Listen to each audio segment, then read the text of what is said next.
책을 읽는 당신이 별처럼 빛나길. 책방 별곡. 안녕하세요, 책별님들. 오늘 수요일 여러분들께 읽어드릴 책은 진짜 부자, 가짜 부자입니다. 사경인 회계사의 부자 되는 돈공부. 저자 사경인, 출판사 더클래스. 시작하기 전 구독과 좋아요를 해주신 모든 구독자님 분들께 행운이 눈덩이처럼 굴러 들어오길 바랍니다. 그럼 시작할게요. 시스템 수익을 늘려라. 부자 방정식에서 부자가 되는 방법은 딱 두 가지다. 첫 번째는 시스템 수익을 늘리는 것이고, 두 번째는 생계 비용을 줄이는 것이다. 두 방법 중에 내가 더 선호하는 것은 시스템 수익을 늘리는 것이다. 지출을 줄여 생계 비용을 낮추는 데는 고통이 따른다. 아껴야 하고 참아야 한다. 하지만 시스템 수익을 늘려가는 일은 재미가 있다. 점점 커지는 시스템 수익을 보면 마치 게임에서 캐릭터를 키우고 레벨업하는 것과 같은 쾌감이 느껴진다. 내가 시스템 수익을 만들어내기 위해 사용한 방법을 누구나 따라할 수 있다고 생각하지는 않는다. 나에게는 여러 형태의 시스템 수익이 있다. 그중 일부는 대부분의 사람이 따라할 수 있는 방법이지만 내 시스템 수익에서 비중이 가장 큰 부분은 무형 자산에서 나오는 시스템 수익이다. 10년 넘게 강의해온 지식을 책으로 옮겨 인쇄라는 시스템 수익을 얻고, 오프라인에서 하던 강의를 온라인으로 옮겨 강의료라는 시스템 수익을 얻고 있다. 누구나 책을 쓰고 강의를 할 수 있다고 얘기할 수는 없지 않은가. 그런 측면에서 누군가는 내게 이렇게 따져 물을 수 있다. 당신에겐 전문 지식이 있으니 그것으로 시스템 수익을 만들었겠지만 우리에게는 방법이 없지 않은가. 누구나 손쉽게 부자가 될 수 있다고 거짓말을 하진 않겠다. 시스템 수익을 만드는 건 쉽지 않은 일이다. 하지만 불가능한 일은 아니다. 그리고 전문 지식을 가진 사람만 할 수 있는 방법도 아니다. 오히려 전문직은 시스템 수익을 만드는 데 불리하다. 스스로 깨닫지 않는다면 오히려 고소득 전문직이 고소득 노예로 살아가는 경우가 훨씬 많다. 한번 생각해보라. 당신이 하는 일이 1시간에 50만 원을 버는 일이라면 굳이 시스템 수익을 만들겠다고 나서겠는가? 언제든 마음 먹고 하루 8시간을 일하면 400만 원이 생기는데 피곤하게 다른 돈벌이 수단을 찾으러 다니겠는가? 실제로 내 주변에서 경제적 자유를 얻은 대다수는 평범한 직장인이다. 이대로는 안 된다는 것을 일찍 깨달은 사람이 노동소득을 덧해서 일찍 빠져나온다. 이제부터 우리가 만들 수 있는 시스템 수익을 하나씩 살펴보겠다. 이 중에는 내가 직접 겪어보고 실천한 것도 있지만 아직 공부와 계획만 있고 실행해보지 않은 것들도 있다. 자기가 해보지도 않고 말로만 떠드는 것을 가장 싫어하기에 무척이나 조심스럽다. 다만 이제야 갓 시스템 수익에 눈을 뜨게 된 사람들을 위해 어떤 방법들이 가능한지 소개하고 그 중에서 자신의 현실과 성향에 맞는 방법을 택해 더 공부해 나가기를 바라는 마음에 소개한다. 당신이 구축한 시스템 수익에 대해서 내가 배우게 될 날이 빨리 오기를 기대한다. 부동산 임대 수익, 시야를 넓혀라. 세상에 가장 많이 알려져 있고 실제 우리 주변의 부자들이 가장 많이 이용하고 성공한 방법이 바로 부동산 투자다. 말 그대로 매달 꼬박꼬박 나오는 임대 소득이 바로 시스템 수익이 된다. 시스템 수익을 만들 수 있는 시스템 자산으로 부동산을 소개하면 대다수의 반응은 한 가지다. 그걸 누가 모르나? 돈이 없어 못하는 거지. 나 역시 그렇게 생각했었다. 그랬기 때문에 제대로 알아보려 하지도 않았고 공부를 할 생각도 못했다. 종잣돈이 1, 2억쯤 모인 다음에 그때부터 알아보자고 생각했다. 하지만 지금은 왜 진작에 공부를 시작하지 않았나 후회가 된다. 실제 부동산에 투자한 사례들을 보면 목돈 없이 투자한 이들도 많다. 심지어는 무피 투자라고 하여 자기 자금을 하나도 들이지 않고 부동산을 취득하는 사례도 있고 심지어 돈을 받고 부동산을 사는 풀핏 투자의 경우도 있다. 물론 흔하게 볼 수 있는 사례는 아니며 최근 정부의 부동산 규제로 더는 어려워졌다. 게다가 우리가 목표로 하는 시스템 자산과는 거리가 멀다. 하지만 부동산 투자는 목돈이 있어야만 가능하다는 편견을 깨기에는 좋은 사례다.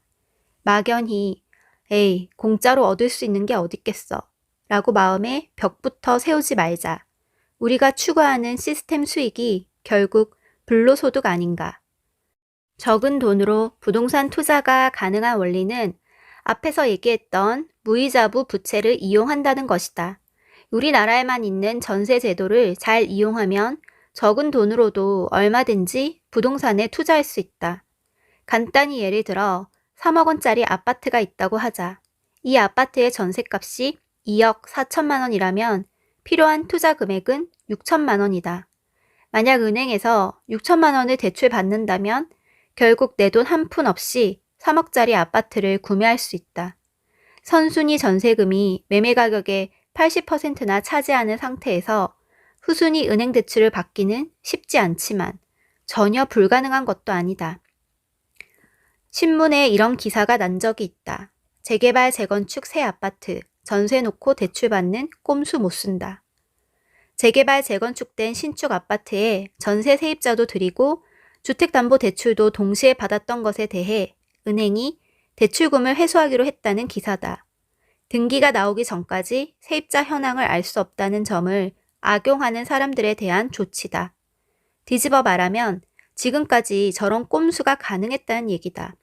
예금 이자에 의존하며 착하게 사는 사람들은 편법을 쓰다가 걸렸다며 고소해야 하겠지만 그걸 이용했던 사람들은 이걸 막았어? 그럼 다른 방법을 찾으면 되지. 라며 돈 버는 방법을 찾아낸다. 부자가 되기 위해서는 돈에 대해 편견을 갖지 말고 시야를 넓힐 필요가 있다. 깡통 전세라는 말이 왜 나오겠는가? 주택담보대출과 전세보증금의 합이 집값에 넘어서는 경우를 깡통 전세라고 하는데 역으로 생각하면 큰 돈을 들이지 않고 집을 매입할 수 있다는 얘기다. 보통 사람들은 부동산 투자라고 할 때 자기가 거주할 집을 마련하는 것만 생각한다. 집을 사서 자신이 살다가 값이 오르길 바란다. 이 생각에서 벗어나야 한다. 자기가 살 집을 구하려면 자신의 자본이 많이 필요하다. 하지만 자기가 살 집이 아니라면 전세 보증금이라는 무이자부 부채를 이용해서 훨씬 적은 돈으로 부동산에 투자할 수 있다. 부동산 투자와 관련한 좋은 책이나 강의가 많다. 나는 아직 종잣돈이 없으니 부동산은 관심 가질 필요가 없다고 생각하지 말고 공부 삼아 연습 삼아서라도 접해보기를 바란다. 소액으로 쉽게 시작하는 배당주 투자. 부동산보다 훨씬 소액으로 누구나 쉽게 만들 수 있는 시스템 수익이 바로 배당 수익이다. 배당주에 대한 투자는 단돈 1만 원만 있어도 할 수 있고 잘만 고르면 우리가 원하는 수익률도 기대할 수 있다. 한 가지 생각해보자. 은행에 예금을 했을 때 받게 될 이자와 주식에 투자했을 때 받을 수 있는 배당 중 어느 것이 더 높을까? 현재 가장 높은 예금 금리가 1.8%다. 그렇다면 배당 수익률은 어떨까? 한국거래소의 자료에 따르면 2018년 코스피의 배당 수익률은 1.93%였다. 2019년 9월 기준으로는 2.16%다. 현재 은행 예금 금리보다 주식의 배당 수익률이 더 높다. 물론 안정적인 은행에 돈을 맡기는 것과 사업 위험이 내포된 상장 기업에 투자하는 것은 부담해야 하는 위험의 크기가 다르다. 그럼 투자 대상을 은행 주식으로 한정하면 어떨까? 은행에 예금했을 경우 받는 이자와 은행 주식에 투자했을 때 받는 배당금 중 어느 것이 더 클까? 모든 은행이 예금 금리보다 높은 배당 수익률을 기록하고 있다. 물론 은행 예금은 5천만 원까지 원금이 보장되고 손실을 볼 확률이 낮지만 주식은 주가가 하락할 위험이 있다.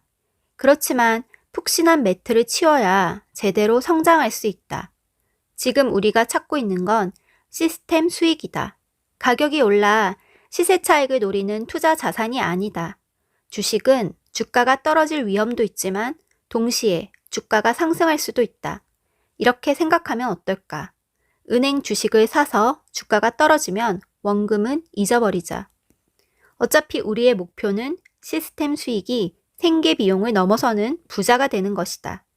시스템 수익인 배당금이 계속 나온다면 원금 따위는 그냥 잊어버려도 된다. 여기에 주가까지 상승한다면 금상첨화다. 처분해서 다른 시스템 자산에 투자하면 된다. 다만 최악의 경우가 발생할 수도 있다는 사실은 각오해야 한다. 바로 배당이 줄어드는 것이다. 은행들이 이익이 작은데도 배당금을 늘려가거나 이익 대부분을 배당금으로 지급해버린다면 추후에 손실이 발생했을 때는 배당금 지급을 멈출 수도 있다. 은행주 외에도 꾸준히 높은 배당금을 주는 주식들이 있다. SK텔레콤이나 KTNG는 안정적인 사업을 영위하고 있으며 도시가스 사업을 영위하는 대성에너지나 인천도시가스 역시 꾸준한 배당을 기대할 수 있는 종목이다. 배당 주식에 대해 더 공부해보고 싶다면 피투항의 똑똑한 배당주 투자를 읽어보길 바란다. 그의 실제 배당주 투자 사례와 더불어 여러 가지를 배울 수 있다. 세 번째, 월세 받듯 받는 미국 배당주 투자. 배당주가 가지는 가장 큰 단점은 배당이 1년에 한 번만 지급된다는 점이다. 매달은 아니더라도 분기에 한 번씩이라도 들어온다면 그나마 버텨야 하는 보릿고개가 짧아질 것이다. 그런데 분기에 한 번씩 배당을 하는 회사가 있다. 배당 수익률도 낮은 편이 아니고 꽤 안정적이고 돈도 잘 버는 회사다. 2018년 영업이익이 58조 원이나 된다. 바로 삼성전자다. 삼성전자는 2017년부터 주주환원 정책의 하나로 분기 배당을 실시하고 있는데 이를 잘 모르는 사람들이 많다. 2018년에는 3, 6, 9, 12월을 기준으로 매분기 주당 354원씩 1년간 1,146원의 배당금을 지급했다. 삼성전자 외에도 2018년 기준으로 6개의 종목이 분기 배당을 실시했다. 분기 배당을 꾸준히 하는 회사들이 증가한다면 한국 주식시장이 투기의 대상이 아닌 투자 또는 노후 준비의 대상이 될 수 있다. 주식에서 꼬박꼬박 나오는 배당이 부동산 임대 수익에 필적한다면 굳이 관리가 번거로운 부동산에 돈이 몰릴 이유도 없어지지 않겠는가. 이번에는 고개를 들어 국내 주식시장이 아닌 미국 주식시장을 바라보자. 요즘에는 미국을 비롯한 일본이나 중국 등 해외 주식에 투자하는 것도 어렵지 않다. 시스템 자산으로서 미국 주식이 가지는 장점은 바로 분기 배당을 한다는 점이다. 우리나라 주식 대다수가 연 배당을 하는 반면 미국에는 분기 배당을 하는 주식이 훨씬 많다. 대략 80%의 주식이 분기 배당을 한다고 생각하면 된다. 배당이 지급되는 달도 다양해서 1, 4, 7, 10월인 종목도 있고 2, 5, 8, 11월인 종목, 3, 6, 9, 12월인 종목도 있다. 따라서 배당 지급월이 다른 세 종목을 사두면 배당이 매달 들어오게 된다. 이 아이디어는 소수몽키, 배가 풍류객, 잠든 사이 월급 버는 미국 배당주 투자에 잘 나타나 있다. 아니면 아예 매달 배당이 지급되는 월 배당 주식을 사는 방법도 있다. 대표적인 월 배당주로 리얼티 인컴이라는 리츠 회사가 있다. 리츠는 리얼 에스테이트 인베스트먼트 트러스트의 약자로 부동산 투자 신탁이라는 뜻이다. 투자자들에게 자금을 모아 부동산에 투자한 다음 거기서 생겨나는 임대 수익이나 처분 수익을 투자자들에게 나누어 주는 회사다. 투자자 입장에서는 적은 금액으로 부동산에 투자하는 효과를 볼 수 있다. 리얼티 인컴은 주로 미국의 상업용 부동산에 투자하며 편의점, 약국, 피트니스 센터 등을 장기로 임대한다. 6,000개에 가까운 점포를 임대하고 있으며 2019년 10월 말 시가총액은 260억 달러로 S&P 500에 포함된 회사다. 최근 회사의 주가가 30% 가까이 올라 시가 배당률이 하락했음에도 3.32%의 배당 수익률을 보이고 있다.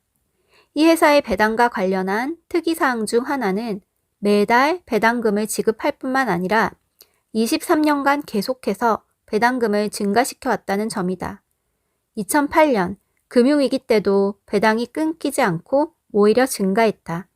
그와 함께 주가도 10달러에서 80달러까지 꾸준히 상승했다. 매달 배당을 받으면서도 원금이 8배나 증가한 거다. 이런 기업들에 투자할 수 있다니 천조국이라 불리는 미국에 태어나지 못한 게 한스럽게 느껴질 수도 있겠다. 한국에 태어난 게 한스럽게 느껴질 분들을 위해 한 가지 희소식을 전하겠다.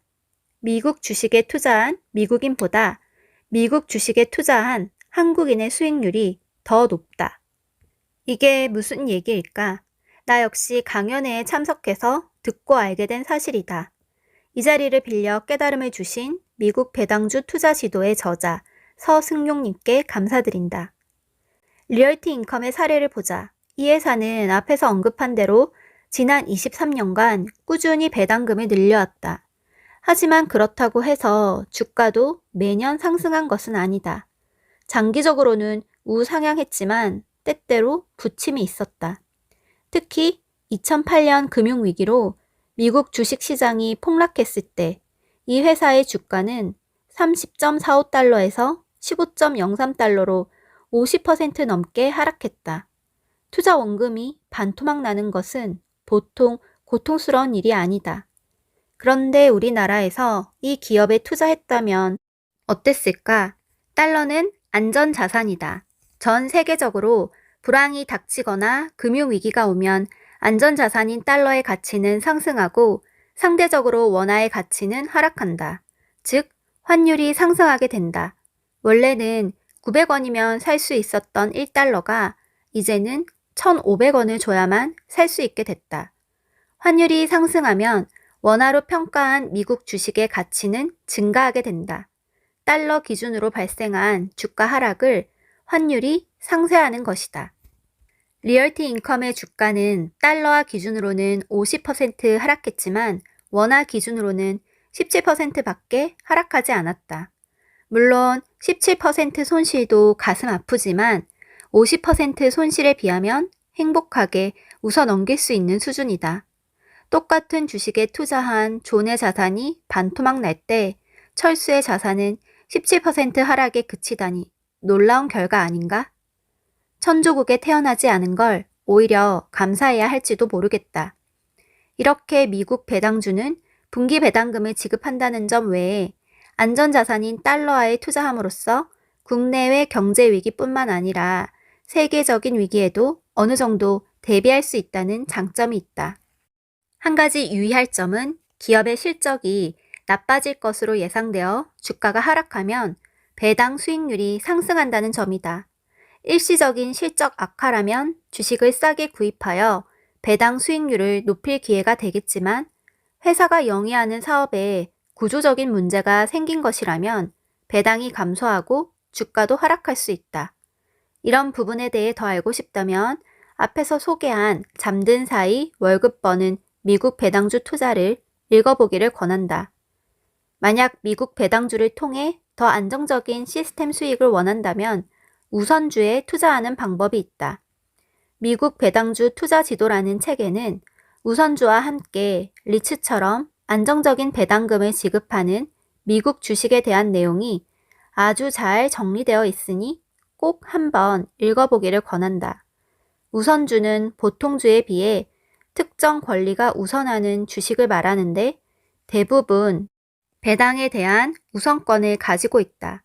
우선주에 대해 사전에 정한 배당금을 지급하지 못하면 보통주에 대해서는 배당을 하지 못한다고 보면 된다. 국내 주식에도 우선주가 있긴 하지만 배당 지급액이 변동적이다. 삼성전자가 발행한 우선주를 살펴보자. 사업 보고서에서 확인할 수 있는 우선주의 배당 조건은 액면 금액 기준 보통 주식보다 1%의 금전 배당을 추가로 받음으로 되어 있다. 현재 삼성전자 주식의 액면 금액은 100원이므로 주당 1원씩의 배당금을 더 지급하게 된다. 그런데 보통주의 배당이 일정하지 않으므로 우선주의 배당도 매년 변동된다. 국내 우선주는 배당금을 예측하기가 어려운 반면 미국 우선주 중에는 배당금 예측이 쉬운 배당주가 존재한다. 바로 고정배당 우선주다. 미국의 고정배당 우선주는 하이브리드 증권으로도 불린다. 하이브리드 자동차가 전기차와 연료차의 성격을 동시에 지닌 것처럼 하이브리드 우선주는 주식과 채권의 성격을 동시에 지녔다. 주식으로 분류되고 발행회사의 자본을 구성하지만 채권처럼 정해진 이자를 지급하고 만기에 상환도 가능한 주식이다. 하이브리드 우선주는 다음과 같은 세 가지 특징을 가지고 있다. 첫째, 대부분 액면금액 25달러로 발행된다. 둘째, 액면가 대비 일정한 비율의 고정 배당금을 지급한다. 셋째, 특정일 이후에 상환이 가능한 경우가 많다. 미국 주식시장에는 금융회사가 발행한 우선주가 많다. 미국 금융회사들은 외부에서 자금을 조달해 부채가 늘어나면 그에 비례해서 자기 자본도 증가시켜야 한다는 규제를 받는다. 이 비율을 맞추기 위해 우선주를 발행하는데 대부분 액면가 대비 연 5에서 6%의 배당금을 지급하는 조건으로 발행한다. 미국 최대 규모의 은행인 JP모건 체이스가 발행한 우선주가 연 6% 수익률의 시스템 자산이다. 25달러, 우리 돈으로 대략 3만 원만 있으면 투자할 수 있고 증권사의 해외 주식 계좌만 개설하면 된다. 위험도 크지 않다. 미국 최대 은행 JP모건이 우선주에 대한 배당금을 지급하지 못하는 상황이라면 우리 경제도 이미 풍비박산이 났을 확률이 높다. 다른 데 투자했더라도 재산을 온전히 지키지 못했으리라는 얘기다. 아니, 오히려 한국 경제에 큰 위기가 닥쳐도 JP모건 우선주는 무사할 확률이 높다. 넷째, 컨텐츠를 통해 시스템 수익을 얻자. 물론 어느 정도 양질의 컨텐츠가 누적되기 전까지는 컨텐츠를 통해 시스템 수익을 얻기란 쉽지 않은 일이다. 1년 전 유튜브 채널을 개설할 당시 나는 아내에게 열심히 해서 1년 안에 치킨 사줄게 라고 말했었다. 광고를 붙여 수익을 창출하기 위해서는 구독자 1000명과 시청시간 4000시간이라는 최소 요건을 달성해야 하는데 이게 쉬운 일이 아니다. 그래서 1년 안에 수익 창출 요건을 달성해 치킨 사 먹는 걸 목표로 했다. 다행히 기대 이상의 반응을 얻어 채널 개설 한 달 정도가 지나 수익 창출이 가능해졌지만 현재 유튜브로 벌어들이는 돈은 하루에 1달러를 조금 넘는 정도다. 한 달로 치면 4만 원 정도니 치킨은 사 먹을 수 있겠지만 큰 돈은 아니다. 영상을 찍기 위해 장비나 프로그램에 들인 돈을 생각하면 이제야 손익분기점을 넘어선 수준이다. 하지만 최근 한 달 정도 영상을 찍어 올리지 못했음에도 여전히 수익이 유지되고 있다. 한 달에 4만 원이라면 우습게 보일 수 있지만 시스템 수익 4만 원은 우습지 않다. 만약 예금이자로 매달 4만 원을 받으려면 원금이 얼마나 필요할까? 월 4만 원이면 1년에 48만 원이다. 예금 금리 1.8%를 적용하면 48만 원 나누기 1.8%는 2,600만 원이다. 내 유튜브 채널은 은행 예금으로 2,600만 원의 가치를 가졌다. 월 4만 원이라고 생각하면 우스워 보이던 것이 2,600만 원짜리 예금이라 생각하니 다르게 보인다. 시스템 수익을 만들어낸다는 것이 이렇듯 높은 가치를 가졌다고 생각하면 지속적으로 컨텐츠를 쌓아갈 수 있다. 한 달에 단돈 1만 원이라도 컨텐츠로 인한 시스템 수익을 만드는데 도전해보길 권한다. 한 달 1만 원이면 예금 666만 원의 가치다. 여기까지 오디오북 잘 들으셨나요? 더 자세한 내용은 책을 구매해서 읽어보시기 바랍니다. 그럼 편안한 저녁 시간 되시고 다음 영상으로 만나요. 감사합니다.